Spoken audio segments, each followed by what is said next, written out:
Gálatas, capítulo 2, verso 1. Nós vamos ler o capítulo 2 hoje, vamos conversar e creio que vai ser bênção.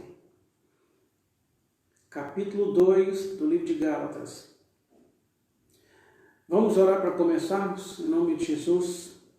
Senhor Deus, eu quero te agradecer por esta oportunidade, por esse privilégio, por esta bênção que podemos, Deus, abrir a Tua Palavra para ler, para conversar, para aprender um pouco mais. Deus, nós pedimos que haja a ação do Senhor pelo Espírito Santo para nos dar entendimento, clareza, e que o Senhor nos possibilite, Deus, memorizarmos e, quando necessário, que possamos nos lembrar da Tua Palavra, para que ela seja útil no nosso dia a dia e que ela nos transforme em nome de Jesus. Amém. Mas vamos lá, capítulo 2 do livro de Gálatas, no verso 1, diz assim, vamos ler. 14 anos depois, subi outra vez a Jerusalém com Barnabé, levando também a Tito.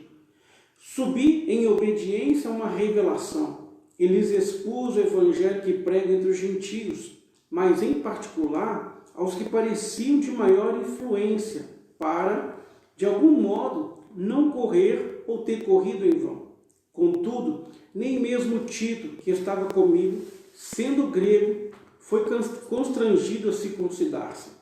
E isto por causa dos falsos irmãos que se entremeteram com o fim de espreitar a nossa liberdade que temos em Cristo Jesus e reduzir-nos à escravidão, aos quais nem ainda por uma hora nos submetemos, para que a verdade do Evangelho permanecesse entre vós. E quanto àqueles que pareciam ser de maior influência, quais tenham sido outrora, não me interessa, Deus não aceita a aparência dos homens, esses, digo, que me pareciam ser alguma coisa, nada me acrescentaram. Antes, pelo contrário, quando viram que o Evangelho da incircuncisão me fora confiado, como a Pedro da circuncisão, pois aquele que operou eficazmente em Pedro para o apostolado da circuncisão, também operou eficazmente em mim para os gentios.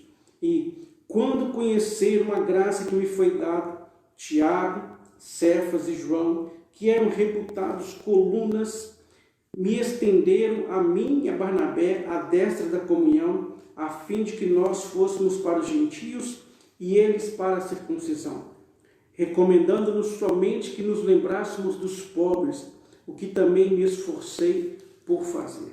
Amém? Vamos voltar aqui e vamos ler verso por verso agora. Vamos só recapitular uma coisa que é importante que a gente entenda. Paulo está escrevendo aos irmãos da Galácia, aos Gálatas, para poder defendê-los, para poder instruí-los, para poder orientá-los com relação aos judaizantes. Os judaizantes eram os judeus que se converteram, que começaram a seguir o Evangelho, só que esses judeus, eles não aceitavam que fosse simplesmente receber Jesus para poder ir para o céu, para poder ter o perdão dos seus pecados. Não, para eles isso não era correto. Os judeus ali que se converteram, eles insistiam em dizer que é preciso guardar a lei de Moisés, circuncisão, dos meninos, guardar o sábado, não comer determinados alimentos, seguir as festas, tudo isso. Então, para eles era o seguinte: Jesus Cristo não salva, somente Jesus. Tá? Jesus não é o suficiente para salvar, é preciso guardar, observar a lei de Moisés. Então, isso era um problema. Então, Paulo está escrevendo para os irmãos para mostrar para eles que essa maneira de crer desses judeus, isso era um outro evangelho. E o próprio Paulo diz que não existe outro evangelho. Só tem um evangelho verdadeiro. E ele fala no capítulo 1, verso 8. Mesmo que venha um anjo do céu, ou eles mesmos, se eles pregassem um outro evangelho que fosse além do que eles já tinham ensinado para eles, que esses sejam anátemas, ou seja, entregue à maldição. Então Paulo está dizendo, olha, não há outro evangelho. E os irmãos da Galácia, os Gálatas, eles estavam saindo do evangelho verdadeiro, ou seja, que é baseado na graça, pela graça sois salvos, ou seja, eles estavam saindo desse evangelho para seguir esse outro evangelho, ou seja, pela graça nós não somos salvos, nós somos salvos ao receber Jesus e seguir a lei de Moisés. As duas coisas tinham que andar juntas no entendimento desses judeus, para que a pessoa pudesse ser salva. E os irmãos da Galácia, eles estavam começando a seguir esses judaizantes, porque eles eram... eles tinham uma maneira de ensinar que seduziam. Nós vamos ver daqui a pouco que o próprio Pedro foi envolvido nesse engano. O próprio Pedro começou a aceitar isso, o próprio Barnabé começou a aceitar essa ideia que tinha que receber Jesus, mas também seguir a lei de Moisés. E a Bíblia é muito clara, né? Pela graça sois salvos. Quem tem o Filho tem a vida. Quem não tem o Filho não tem a vida. E no caso está falando da vida eterna. Ok? Então vamos lá. Aí o que acontece? Aí o Paulo, ele começa a falar, a partir do verso 18 do capítulo 1, ele começa a falar a respeito do evangelho que ele prega, e ele começa a mostrar, né, que aquele evangelho que ele prega, esse evangelho ele recebeu por revelação. Aliás, está no capítulo 1, verso 12. Ele diz, porque eu não recebi, falando do evangelho, nem aprendi de homem algum, mas mediante revelação de Jesus Cristo. Então, Jesus, ele trouxe uma revelação para Paulo. Paulo entendeu o evangelho por causa de uma revelação de Deus. E o Paulo vai falar o seguinte, não foi ninguém que me ensinou, que mostrou para mim o que era o evangelho. Não, o próprio Senhor Jesus me deu uma revelação, me deu entendimento desta verdade. Tá? Então, Paulo está defendendo que aquilo que ele aprendeu, aquilo que ele prega, ele aprendeu com o próprio Senhor Jesus. E ele vai começar a mostrar, ele já começou a falar no capítulo 1, verso 18 para frente, a respeito desse evangelho, que ele se encontrou com Pedro uma vez, né? Depois os irmãos quando souberam que aquele que perseguia agora está pregando a fé, ficaram felizes, e agora ele vai começar a mostrar que os apóstolos Pedro, Tiago e João, que esses três, eles os abençoaram para o ministério entre os gentios. Então Paulo agora vai mostrar que aquele evangelho que ele prega, quando os apóstolos souberam desse evangelho, quando os apóstolos tiveram acesso àquilo que Paulo ensinava, eles não repreenderam Paulo, eles não fizeram nenhum tipo de acréscimo, o evangelho estava perfeito, ok? Então é isso que Paulo está nos ensinando no capítulo 2. Mas vamos lá, verso por verso, para nós entendermos. Olha aí, verso 1 do capítulo 2 do livro de Tiago. 14 anos depois, subi outra vez a Jerusalém, com Barnabé, levando também a Tito. Então, Paulo está falando, gente, eu antes, eu ouvi o Evangelho, eu ouvi Jesus que apareceu para mim, eu tive uma experiência com Jesus, e eu já saí para pregar o Evangelho. Já fui pregar a palavra de Deus, não fiquei esperando ninguém me dar uma ordem, ninguém me dar autorização. Eu simplesmente entendi que Jesus me chamou para pregar o Evangelho. E eu vou fazer um estudo disso, depois nós vamos falar sobre isso, sobre o dia que Paulo se converteu, aquele momento que Jesus apareceu para ele, o que ele entendeu naquela revelação de Jesus, na maneira como Jesus se apresentou a ele, o que ele entendeu naquela conversa depois lá com Ananias, né? Então, Paulo, a partir daí, ele entendeu que ele tinha que pregar o Evangelho, e ele foi pregando o Evangelho. 14 anos depois desse evento, é o que ele está falando, aí eu subi outra vez a Jerusalém. Ele está falando, aí eu fui, só voltar um pouquinho, deixa eu consertar. No verso 18, capítulo 1, ele fala que 3 anos depois ele foi para Jerusalém. Lá ele conversou com o Tiago, com o Pedro, com o pessoal, ninguém consertou nada. 18 anos depois, desculpa gente, 14 anos depois, vamos consertar, 14 anos depois, no verso 2, ele subiu outra vez a Jerusalém. E aí ele foi junto com Barnabé, tá? E levou também o Tito. O Tito, ele não era judeu, ele era gentio, ele era uma pessoa, um cidadão de uma outra nação que não de Israel, ok? Aí ele fala, então levou ele lá, foram lá para Jerusalém. Subi em obediência a uma revelação, né? Ou seja, ele não subiu lá porque alguém chamou ele não subiu lá para ter uma aprovação do que ele pregava, do que ele ensinava. Ele está falando, subir lá em obediência a uma revelação, ou seja, teve uma palavra de Deus para que ele fosse a Jerusalém. Aí ele fala, e lhes expôs, ou seja, falou para as pessoas de lá, que ele vai falar embaixo, Pedro, Tiago, João, os irmãos dali, os principais, e lhes expôs o evangelho que prega entre os gentios.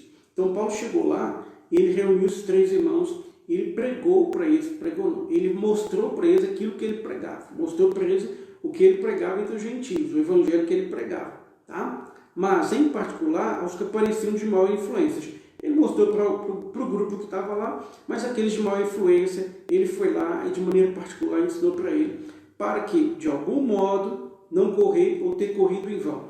Paulo está falando o seguinte, irmãos, eu cheguei lá e a igreja reuniu e eu mostrei para eles o que eu estava pregando. Mas aqueles de maior importância, e para mim aqui eu entendo que ele está falando do Pedro, Tiago e João, ele foi e mostrou de maneira mais detalhada. Por quê? Para não correr o risco, é como você fala assim, deixa eu ver se está certinho, isso não tem nenhum problema. Então, para não correr o risco de ter corrido em vão, ele expôs para esses 3. Mas eles não fizeram nenhum conserto ao que Paulo pregava. Olha o que ele vai falar. Contudo, nem mesmo Tito, ou seja, nem o Tito que estava com ele e que não era gentio, que estava comigo, sendo grego, está vendo? Ou seja, não é que ele era um cidadão da Grécia. A ideia de grego aqui é de fora de Israel, tá?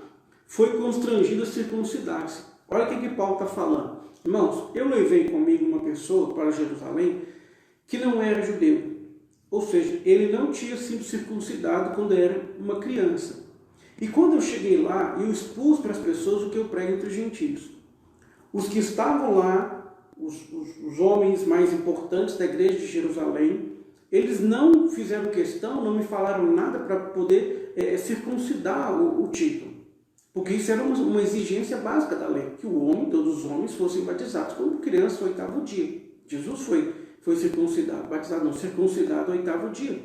Então, o Tito estava lá com ele, os irmãos não o constrangeram, ou seja, não exigiram que ele fosse lá e circuncidasse o Tito, mesmo ele sendo um cidadão grego.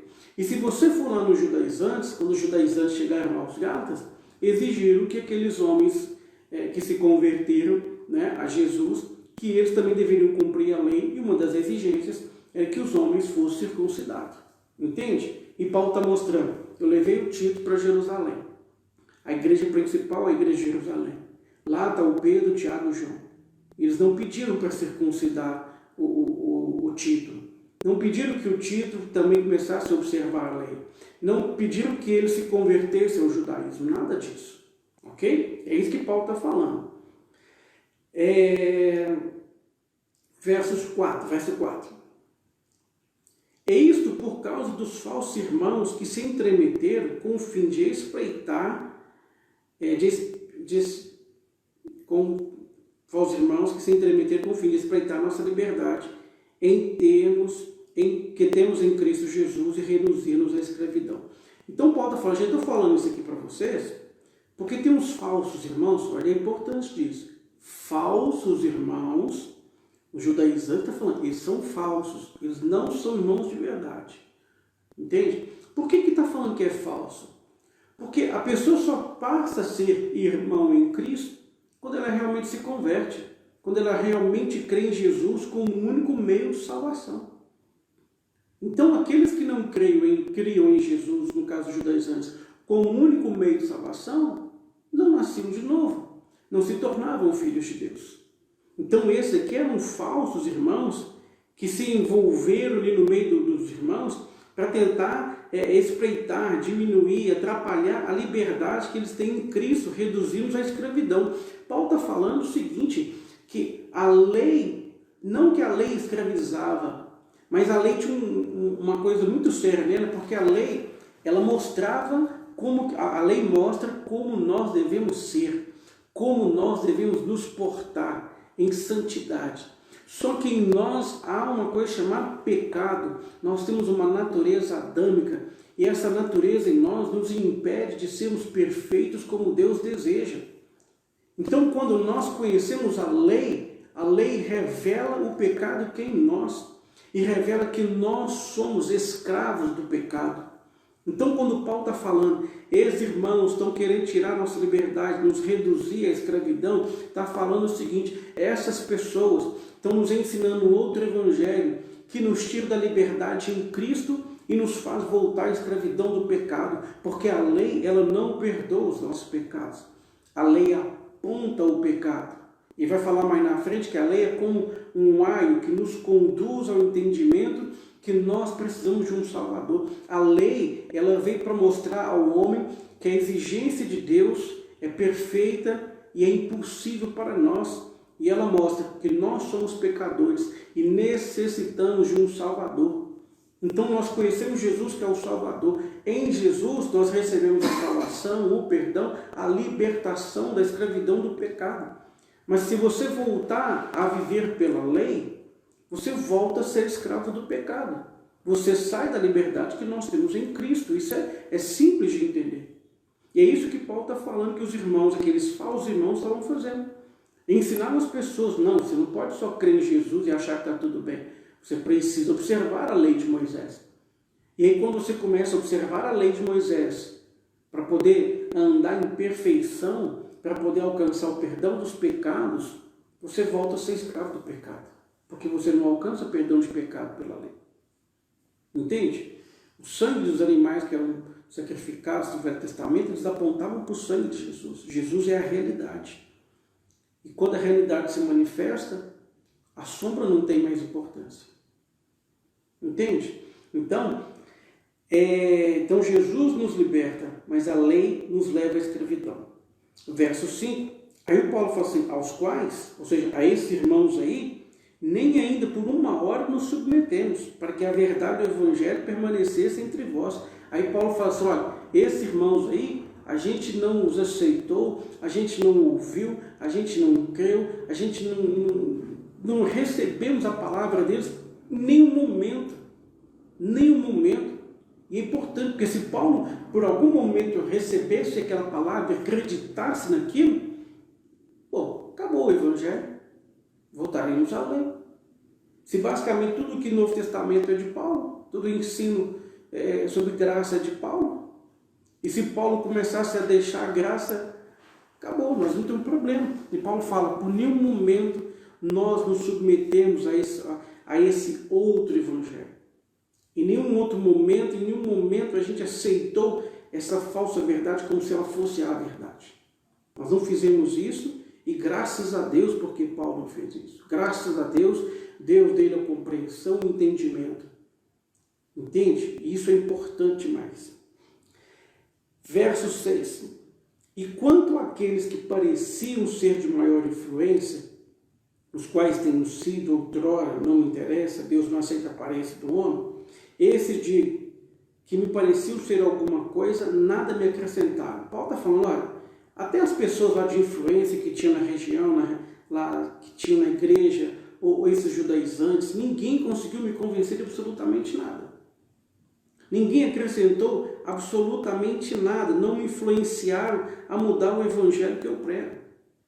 Tudo que eles falaram, nada disso veio para que eu pudesse falar, realmente estou ensinando errado, deixa eu consertar, nada acrescentou.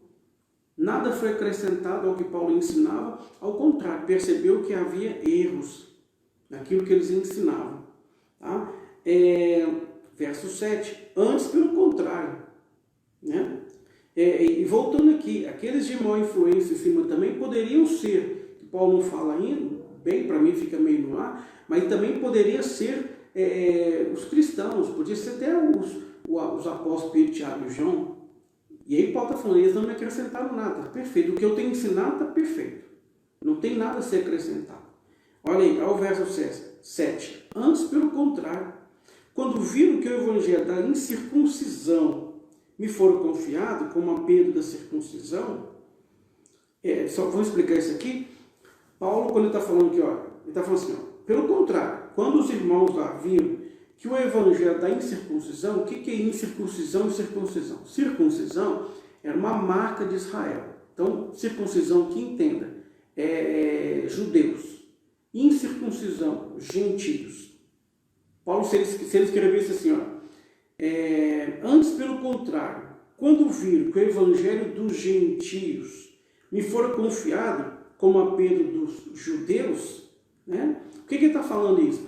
Lembra que, eu vou tentar não falar disso agora muito, mas quando Paulo tem uma experiência com o Senhor Jesus a caminho de Damasco, depois o próprio Deus vai falar com Ananias, que Paulo será usado para pregar o evangelho entre os gentios. O chamado de Paulo foi pregar o evangelho entre os gentios. Então não há, deixa eu só ver aqui, não há evangelho dos gentios e evangelho dos judeus. O que Paulo está falando é o seguinte: eu fui chamado para levar o evangelho aos gentios. E Pedro foi chamado para levar o evangelho aos judeus. Gente, isso aqui para mim é uma coisa de Deus. Por quê? Paulo era um homem muito inteligente, era um homem muito culto. E Pedro já não era essa pessoa tão culta, ele era mais bruto. Então, para o Pedro era mais fácil pregar entre os judeus, porque os judeus já conheciam a lei. Já era mais fácil deles entender. Quando você conversa com alguém que já sabe o que você está falando, é mais fácil. Agora, Paulo não, ele tem que pregar para pessoas que não conhecem a lei. Então ele tinha que ter um conhecimento mais amplo para poder levar aquelas pessoas para a palavra de Deus. E Paulo sabia fazer isso. Paulo foi pregar entre os reis. O Pedro era mais bruto. Então Deus sabe a habilidade, a capacidade que cada um tem. Deus não simplesmente ignora o talento que você tem. Não. Se você tem um talento, Deus vai usar ele. Paulo tinha habilidade para ensinar, para aprender. Ele era mais culto, para poder passar para frente aquilo que ele aprendia, aquilo que ele recebeu do Senhor. Né? Deus não ignora isso, ele usa isso. Tá? Então, Pedro foi chamado para pregar para os judeus.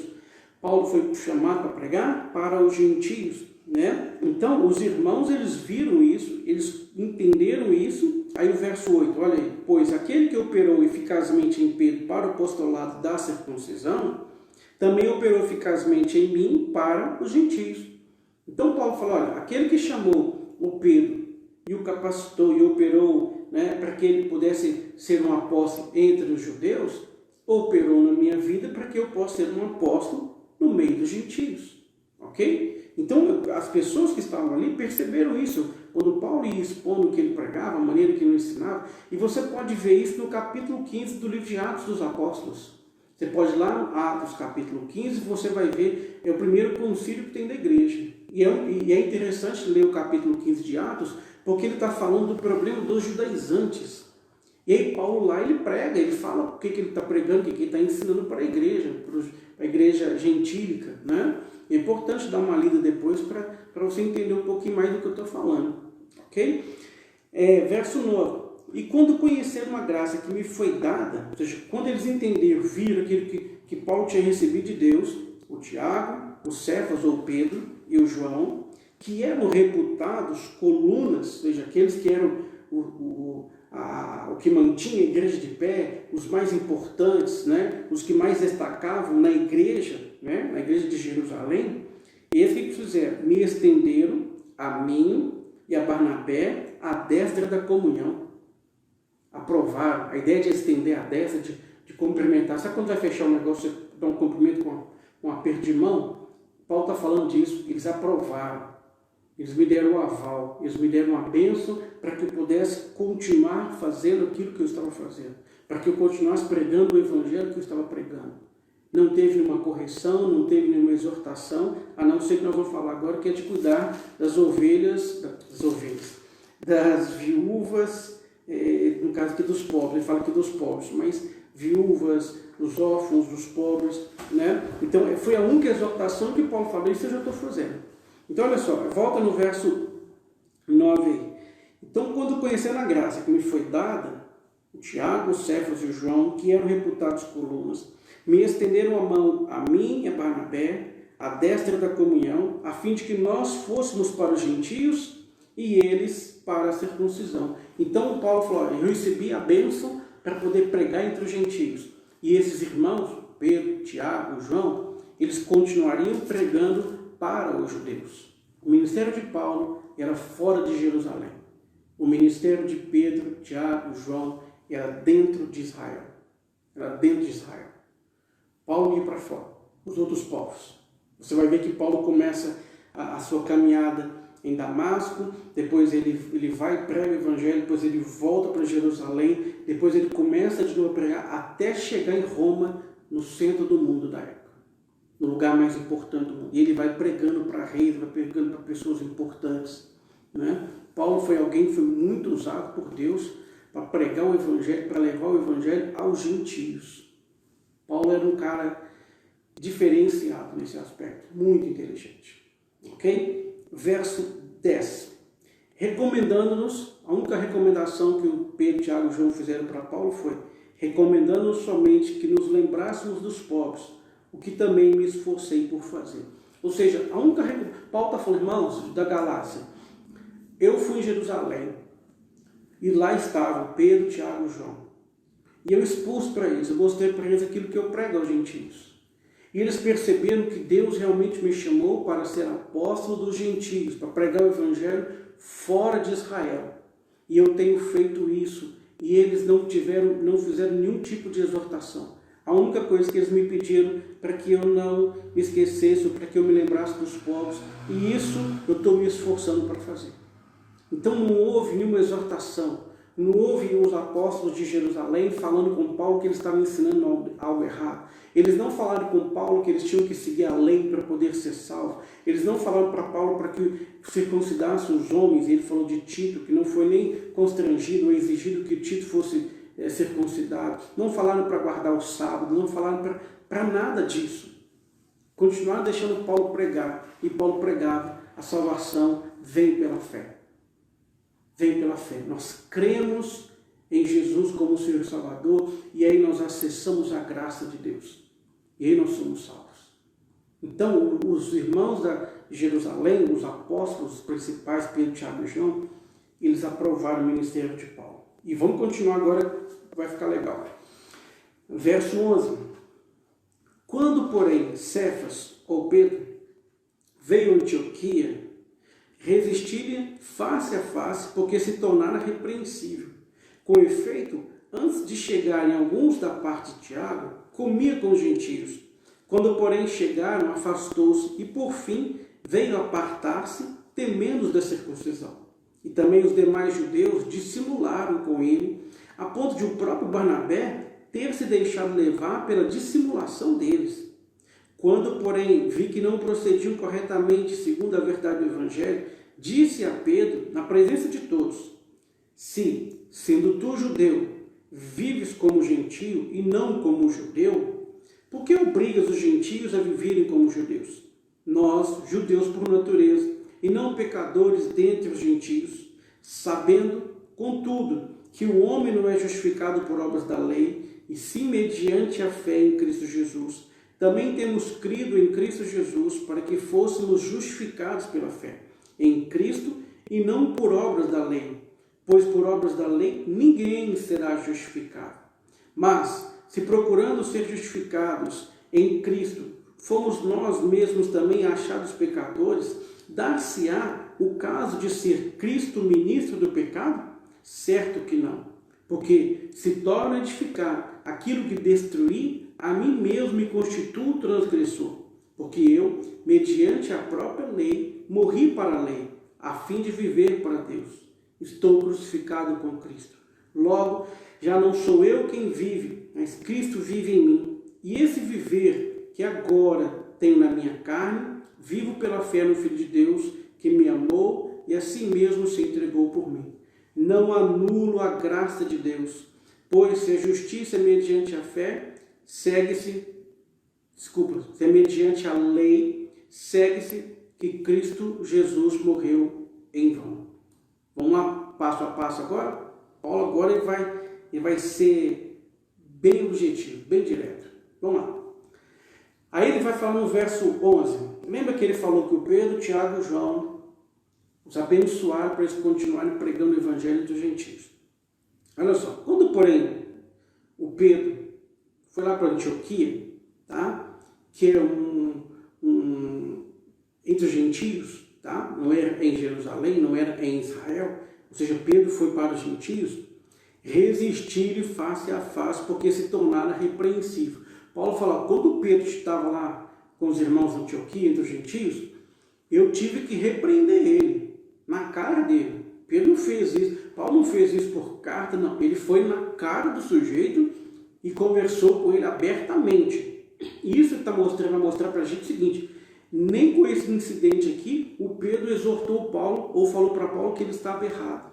Tá? Mas o Pedro fez algo errado. O Pedro se portou como um judaizante. E Paulo vai exortá-lo e o Pedro não vai retrucar. O Pedro vai aceitar o que Paulo está falando. Vamos continuar lendo aí. Verso 12. Com efeito, antes de chegar alguns da parte de Tiago, ou seja, antes de chegar pessoas, por exemplo, o Pedro foi lá para Antioquia. Pedro estava lá. Aí ele vivia com os gentios, comia com os gentios, coisas que um judeu não podia. Você vê a experiência de Pedro quando ele viu o lençol baixando do céu e a voz do Senhor falando, mata e come, ele falou, não, de jeito nenhum. Aí Deus fala com ele, não considere impuro o que eu purifiquei. Então Pedro entendeu, os gentios também têm direito à salvação. Os gentios também podem ser purificados. Os gentios agora também podem ser e são aceitos por Deus. Então ele está lá no meio dos gentios, está comendo, está se dando bem com ele, está vivendo com eles lá. Então Pedro está lá. De repente, chegou alguns irmãos da parte de Tiago, ou seja, de Jerusalém.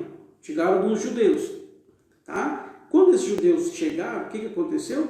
Com efeito, antes de chegarem alguns da parte de Tiago, comia com os gentios. Quando, porém, chegaram, afastou-se, por fim veio apartar-se temendo da circuncisão. Aí o Paulo está falando o seguinte, Pedro, você estava lá comendo, vivendo com os irmãos, indo na casa de todo mundo, cumprimentando, de repente chegou pessoas de Jerusalém, você foi se separando, se afastando, e de repente você se apartou de maneira definitiva. Tá? Então Pedro está fazendo errado. Pedro começou a separar os gentios. Falou, vocês não... É como se Pedro estivesse tomando uma postura do tipo, vocês ainda são gentios, no sentido agora pejorativo de polvinho. Tá? Verso 13. E também os demais judeus dissimularam com ele, a ponto de o próprio Barnabé ter se deixado levar pela dissimulação deles. Aí ele fala assim, até o Barnabé foi envolvido nessa conversa com os gentios e com Pedro. Até o Barnabé começou a ser separado dos gentios, começou a não comer com eles, começou a colocar eles de lado até se afastar deles. Até o próprio Barnabé, que andava com Paulo, que andou muito tempo fazendo missão com Paulo, e que pregou o evangelho com Paulo entre os gentios. Né? Por muito tempo eles formaram uma dupla missionária. Quando, porém, vi que não procediam corretamente segundo a verdade do evangelho, então Paulo fala, quando eu vi isso não é conforme a verdade do evangelho, disse a Pedro, na presença de todos. Paulo exortou Pedro na frente de todo mundo. Paulo não chamou Pedro para conversar lá no cantinho, não, chamou na frente de todo mundo. É como se Paulo estivesse também falando para aqueles judeus que estavam ali, para aqueles judaizantes que estavam ali com Pedro. Porque o Pedro se separou dos gentios, o Pedro está reunido só com os irmãos judeus. Agora Paulo chama o Pedro, fala com o Pedro na frente de todo mundo. Ou seja, ele está falando não só para o Pedro, mas para os judeus que estão ao redor. Na presença de todos. Se sendo tu judeu, se você é um judeu, mas estava vivendo como gentio, ou seja, você estava tranquilo, não estava seguindo que tanto de ritual, que tanto de observações dos rituais da lei, você estava vivendo como um gentio, tranquilo, na graça, né? E não como judeu. Por que obriga os gentios a viverem como judeu? Se você está fazendo isso, se você está vivendo como gentio, agora você quer que os gentios vivam como um judeu?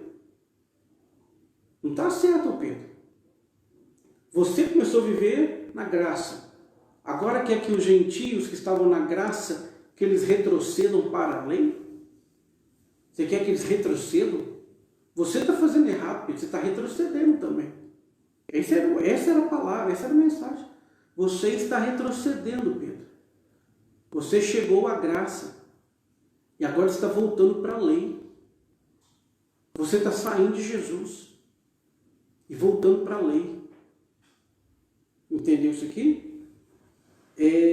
Verso 15. Nós, judeus por natureza, e não pecadores entre os gentios, eu acho que Paulo tem um tom irônico. Ele falou, nós somos judeus, nossa natureza, nós nascemos judeus, nós somos diferentes, né? E os outros gentios são pecadores. Sabendo, contudo, que o homem não é justificado por obras da lei, olha o que Paulo está falando. O homem, ou seja, nós, o ser humano, ele não é justificado por obras da lei. Gente, ninguém é justificado em seguir a lei. Obras da lei, ou seja, praticar a lei. Tá? Ninguém é justificado por causa das obras da lei, ou seja, por andar na lei. Não é obra de atitude boa. Ele está falando, ninguém é justificado diante de Deus porque está andando segundo a lei. Porque ninguém cumpre a lei. Ninguém cumpre a lei 100%. Não é Tiago, acho que é o Tiago capítulo 2, verso 10, que vai mostrar para a gente o seguinte: se você for 99% correto dentro da lei, mas errar 1%, você é 100% errado. Gente, olha, Deus tem três carimbos, tá? Todo ser humano, ele pode ser carimbado com os três carimbos de Deus. O primeiro carimbo é pecador. Todos nós, quando nascemos, já somos carimbados, pecadores. Quando nós recebemos Jesus, por cima do carimbo de pecadores, vem justificado, salvo, remido. Ou seja, alguém que recebeu Jesus foi justificado em Jesus. E tem o terceiro carimbo, que é santo.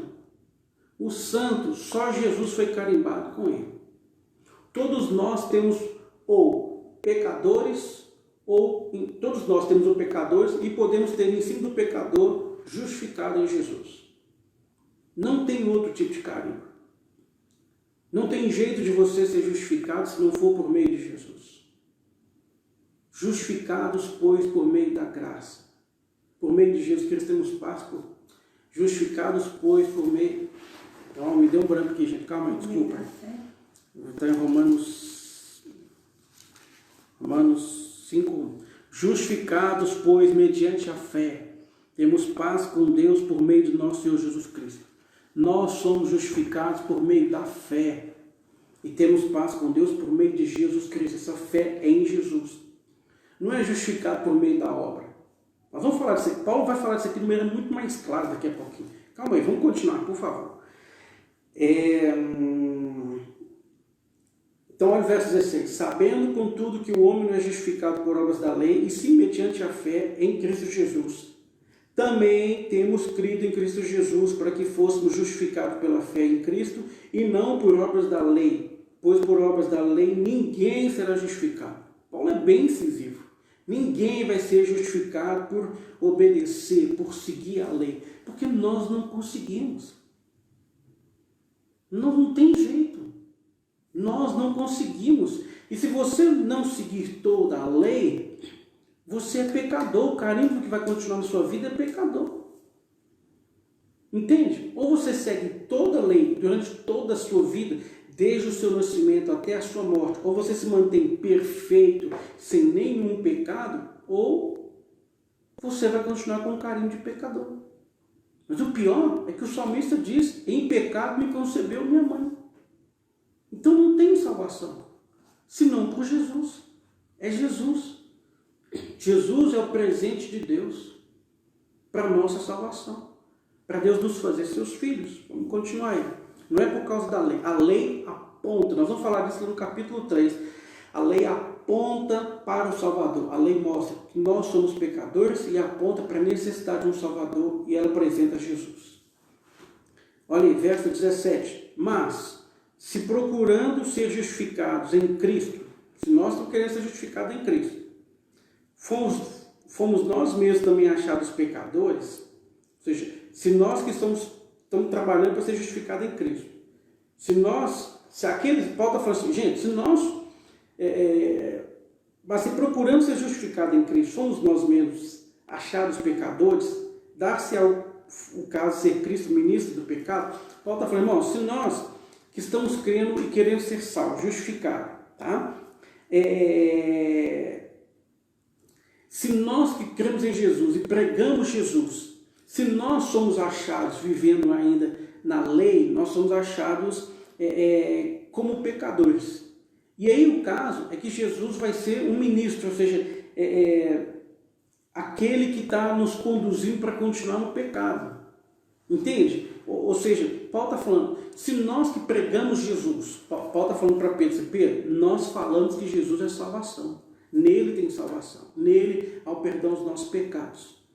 Então, se nós, tá, que estamos procurando ser justificados em Cristo, ou seja, nós que estamos crendo em Jesus, se nós mesmos também formos achados em pecados, se nós voltarmos à lei, nós nos tornamos pecadores de novo, porque nós deixamos de crer em Jesus.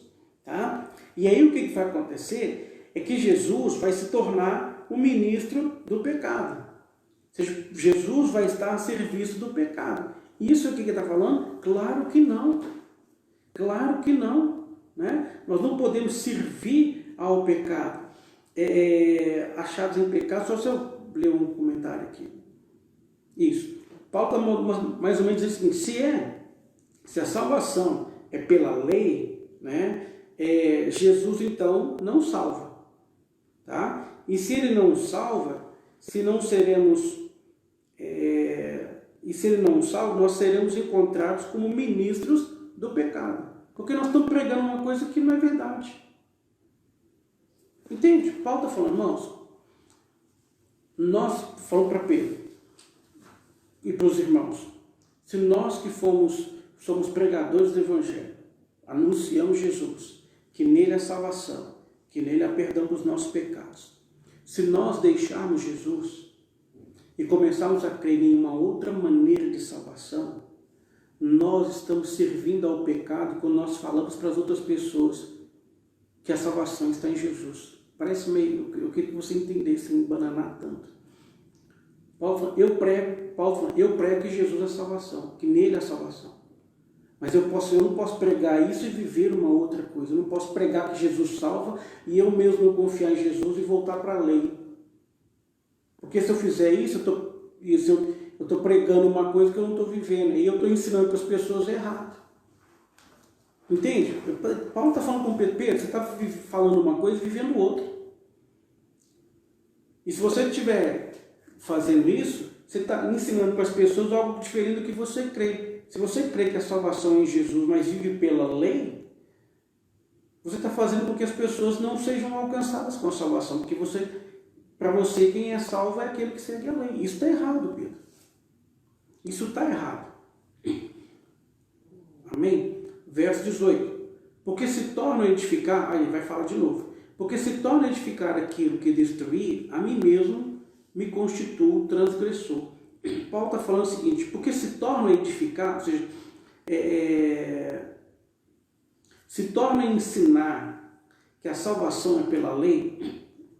Lembra que, quando ele fala assim, se torna a edificar aquilo que destruiu, ou seja, o que Paulo está falando? A lei, ele quebrou a ideia. O Evangelho veio para dizer o seguinte, não é mais a lei. As pessoas vinham crendo na lei de Moisés, porque é o que eles tinham e era assim que tinha que ser no Velho Testamento. Só que agora não é mais, agora a revelação foi ampliada, agora não é a lei, agora é Jesus. Então, a ideia de salvação em seguir a lei e ir para o céu não é mais porque a nova revelação veio, o entendimento foi ampliado. Então foi destruído, foi tirado essa ideia. Aí Paulo fala, se eu tornar a edificar essa ideia, se eu tornar e voltar a ensinar a salvação pela lei, tá? A mim mesmo me torno transgressor, porque eu estou indo contra aquilo que eu creio. Eu estou voltando com algo que não salva. E aí eu fico como um pecador. Então, gente, a lei, ela leva à morte, porque nós não cumprimos a lei. Mas a graça de Deus leva à vida, e a graça está em Jesus. A graça de Deus está em Jesus. Se você voltar para a lei, é o que Paulo está falando, se você voltar para a lei, você anula a graça. Paulo está falando exatamente isso. Não, se eu voltar a edificar, ou seja, se eu voltar para a lei, aquilo que eu não creio mais, aquilo que não tem mais valor na minha vida, aquilo que já não é a verdade da minha vida, se eu anular a graça e voltar para a lei, eu volto a ser pecador. Porque pela lei ninguém é perdoado, ninguém é salvo. Amém? Verso 19. Aí olha que legal. Porque aí Paulo fala, eu Paulo, mediante a própria lei, morri para a lei, a fim de viver para Deus. Gente, olha que coisa fantástica. A Bíblia diz que nós estamos em Cristo. Nós somos o corpo de Cristo. Nós estamos em Cristo. Olha que legal. Paulo está falando, porque eu, mediante a lei, morri para a lei. Ele está falando o seguinte, quando eu sou julgado pela lei, a lei me condena. A alma que pecar, essa morrerá, é o que a lei diz. Então Paulo fala o seguinte, eu pequei. Sobre mim há uma condenação. Sobre mim uma palavra, e essa palavra diz que eu tenho que morrer. Ok? Então, Paulo está falando, então, eu, mediante a lei, morri para a lei, a fim de viver para Deus. Não. Quando você entregou sua vida para Jesus, a Bíblia diz que aí nós estamos em Cristo. Nós fomos colocados no corpo de Cristo. Jesus, na cruz do Calvário, ele tomou sobre si os nossos pecados. E o que ele fez? Ele morreu. Eu estava em Cristo. Eu morri em Jesus. A condenação que eu tinha que sofrer, Jesus sofreu por mim. A lei foi aplicada. Entenda isso. A lei de Deus foi aplicada em mim. O meu pecado produziu a morte de Jesus. Eu não saí de graça, não. Eu recebi a salvação de graça, mas Jesus pagou o preço. Os nossos pecados produziram morte. E quem morreu foi Jesus, morreu no nosso lugar. Então nós estamos em Cristo, por isso que Paulo vai falar aos Romanos que nós morremos com Jesus, mas também ressuscitaremos com Ele, porque nós estamos nele, nós somos parte do corpo dele. Então a nossa salvação para a gente é de graça, mas Jesus pagou o preço. O preço foi alto. Alto preço foi pago pela nossa vida, pela nossa salvação. Ele morreu, a lei foi aplicada. Então quando Paulo fala, eu mediante a própria lei, morri para a lei, a fim de viver para Deus. Agora olha essa sequência. Eu, ou no caso ele fala, estou crucificado com Cristo. Paulo falou, eu estou crucificado com Jesus. Eu morri com Jesus. A lei foi aplicada. A lei foi aplicada. Por isso que quando nós cremos em Jesus, nós somos perdoados, porque a condenação foi aplicada. A exigência da lei, quem pecar tem que morrer. Jesus morreu. Se eu não creio em Jesus, a morte dele não vale para mim. Ele morreu, não tem que ir ao inferno quem for morto em pecado. Jesus desceu ao inferno, mas ele venceu a morte e o inferno, por isso ele ressuscitou. Quem não tem Jesus vai morrer, vai descer ao inferno e vai ficar. Porque não tem Jesus e porque tem pecado, não vai vencer a morte, não vai vencer o diabo. Então Paulo fala, eu estou crucificado com Cristo. Logo, já não sou eu quem vive. Ele está falando, a minha vida está em Jesus. Já não sou eu mais quem vivo, mas Cristo vive em mim. Jesus vive em minha vida. Eu estou vivo porque Jesus vive em mim, porque senão deveria estar morto. Eu estou vivo porque Jesus vive em mim. Aí ele fala, agora uma decisão dele, e esse viver que agora tenho na carne, essa vida que eu ainda estou vivendo aqui agora, vivo pela fé no Filho de Deus, vivo pela fé, vivo porque creio em Jesus, vivo para poder obedecer ao Senhor, vivo para aceitar a palavra de Deus, vivo pela fé no Filho de Deus que me amou e assim mesmo se entregou por mim. Paulo está falando, eu tinha que morrer, Jesus morreu. E a vida que eu tenho agora, eu vivo porque eu continuo crendo em Jesus. Mas não é só de crer em Jesus, não. Mas eu vivo para poder viver para Deus, para agradar ao Senhor. Porque Jesus morreu por mim. Ele se entregou a si mesmo por mim. Então, Paulo está falando, gente, isso aqui para mim é tremendo. Já não sou eu quem vive, mas Cristo vive em mim. E esse viver que agora tenho na carne, essa vida que eu levo, vivo pela fé no Filho de Deus, que me amou e a si mesmo se entregou a mim. Hoje eu vivo porque eu confio no Senhor, porque eu confio na sua palavra, porque eu confio naquilo que Ele fez por mim, porque eu confio na sua obra vicária, substitutiva. Jesus nos substituiu. No Velho Testamento, a pessoa pecava, ela tinha que morrer. O que ela fazia? Levava o animal. O animal era sacrificado, morria no lugar daquele pecador. O animal não tinha nada com isso. E o animal tinha que ser perfeito.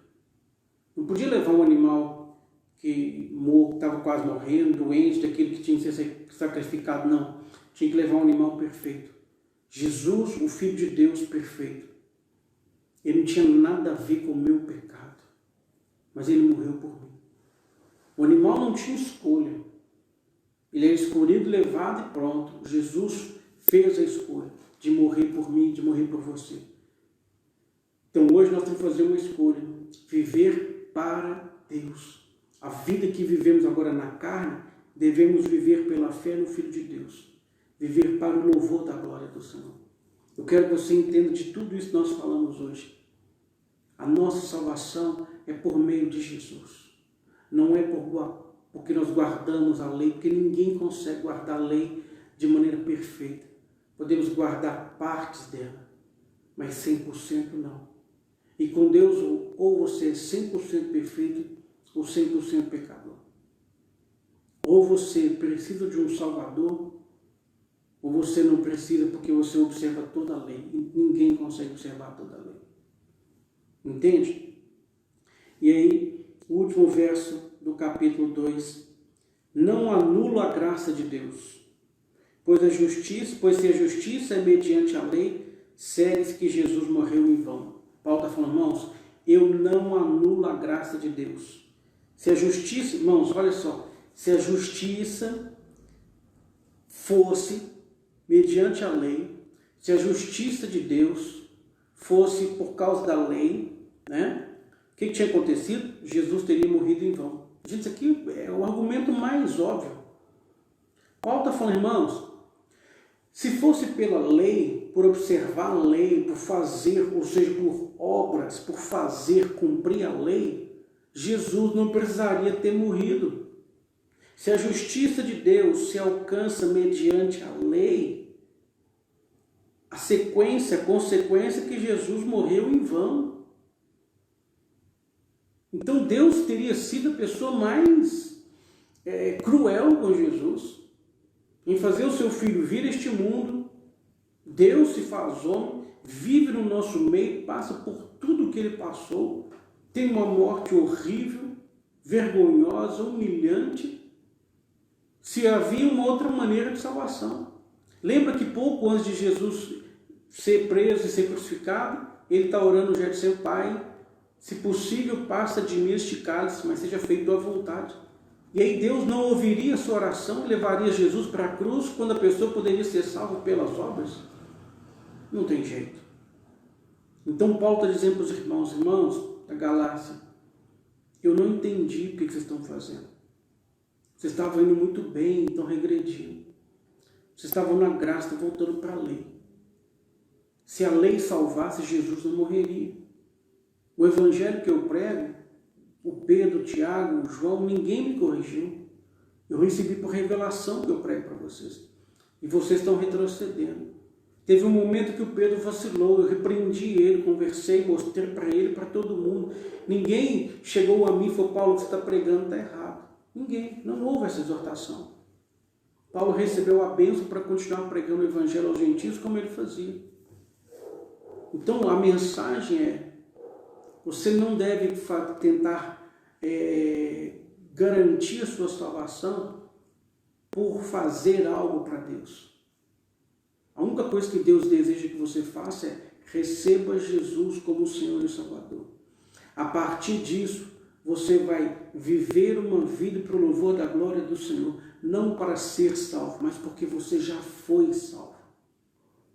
Porque você já foi salvo. Jesus morreu porque era a única maneira para sermos salvos. Amém? Então, não anule a graça de Deus na sua vida. Não anule a graça de Deus na sua vida. Amém? Glória a Jesus. Semana que vem, nós vamos estudar o capítulo 3. Então, por favor, leia o capítulo 1, leia o capítulo 2 novamente, tentando lembrar das coisas que eu falei, e já leia o capítulo 3 para a próxima semana, ok? Vamos orar pela nossa saúde, pela nossa família, por emprego, pelas nossas necessidades. Vamos fazer isso em nome de Jesus. Pai, em nome de Jesus, eu te agradeço, porque nós podemos separar um tempo para estudar a Tua Palavra. Obrigado pela vida dos que participaram, dos que ainda ouvirão essa mensagem, esse estudo. Que o Senhor abençoe cada um. Oramos, Deus, neste momento, porque nós cremos que o Senhor é nosso Deus. Oramos porque cremos que o Senhor é quem cuida de nós. Somos totalmente dependentes do Senhor e nos alegramos nisso porque sabemos que o Senhor é bom. Mesmo quando a gente não entende o que o Senhor está fazendo, sabemos e temos a certeza que o Senhor é bom. Bendito é o Senhor. Pai, eu quero orar pela saúde dos irmãos. Pedir ao Senhor para preservar os que estão saudáveis e pedir para que o Senhor possa curar os que estão doentes. Senhor, eu quero lembrar do Cristiano, ó Deus, que ainda não está totalmente recuperado. Ó Deus, quero orar, Deus, pela Vera, uma amiga da Tereza, que está muito, a mãe da Vera, que está muito mal no hospital. Clamamos para o milagre do Senhor, que o Senhor a visite, que o Senhor possa operar, Deus, a cura, em nome de Jesus. Pai, colocamos cada um dos irmãos, aqueles que estão enfermos, doentes, pedimos, Senhor, sara, Pai. Visita com graça, visita administrando cura, em nome de Jesus, Pai. Oramos também por emprego, há irmãos que foram dispensados, perderam o seu trabalho, estão sem trabalhar. Deus, te peço, abençoa, ó Deus, para que possam conseguir um novo emprego, para que voltem ao mercado de trabalho, para que voltem a ter o seu emprego, o seu salário, o sustento seu, da família. Abençoa, Senhor, no nome de Jesus, os que estão trabalhando, que o Senhor possa preservar o emprego desses irmãos. E, ó Deus, e aqueles que estão passando por dificuldades financeiras, nós temos vivido dias difíceis. Que a bênção do Senhor venha sobre a vida financeira, que o Senhor venha para suprir, que o Senhor venha para liberar, Deus, a bênção da prosperidade, para que possam sair das dívidas, pagar suas contas, viver, Deus, financeiramente melhor. Em nome de Jesus,